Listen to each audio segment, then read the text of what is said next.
Bismillahirrahmanirrahim. Heidän esimerkkinsä on kuin miehen, joka on yrittänyt sytyttää tulen esimerkki.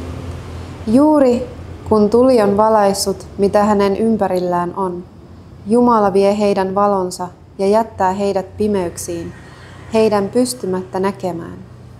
Kuuroja, mykkiä, sokeita, eivätkä he palaa enää takaisin.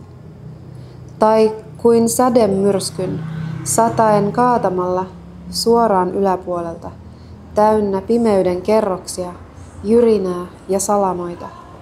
He tunkevat sormensa kokonaisina korviinsa, salamoiden vuoksi peläten kuolemaan. Jumala on piirittänyt uskottomat. Salama on viemäisillään heidän näkönsä.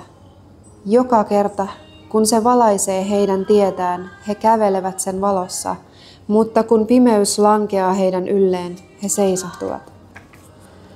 Ja jos Jumala olisi niin tahtonut, olisi hän voinut viedä heidän kuulonsa ja näkönsä. Todella, Jumala on yli kaiken kykenevä.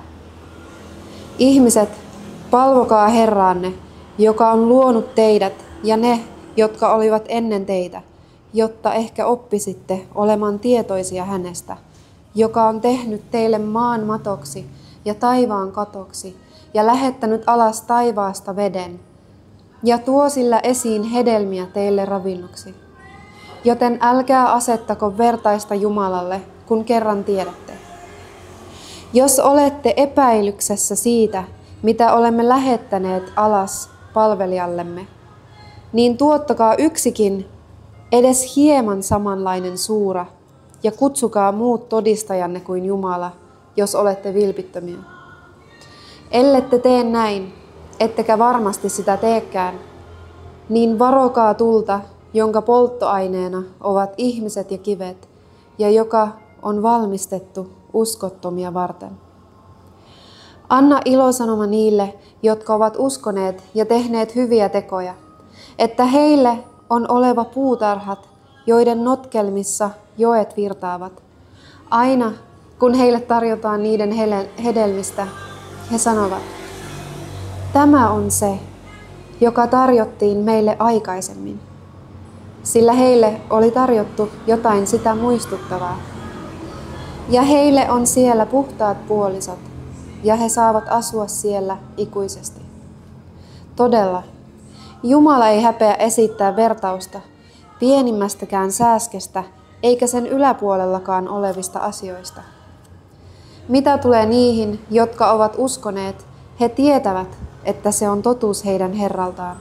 Ja mitä tulee niihin, jotka ovat olleet kiittämättömiä ja uskottomia, he sanovat, mitähän Jumala on tahtonut tällä esimerkkinä? Hän eksyttää sillä monia ja johdattaa sillä monia, mutta ei hän eksytä sillä kuin todelliset pahantekijät, jotka purkavat Jumalan kanssa solmitun liiton sen vahvistamisenkin jälkeen. Ja he katkaisevat sen, minkä Jumala on määrännyt pitää yhdessä, ja aiheuttavat korruptiota maassa. Nämä ihmiset, he ovat todellisia häviäjiä. Miten te voittekaan olla niin kiittämättömiä, ettekä usko Jumalaan?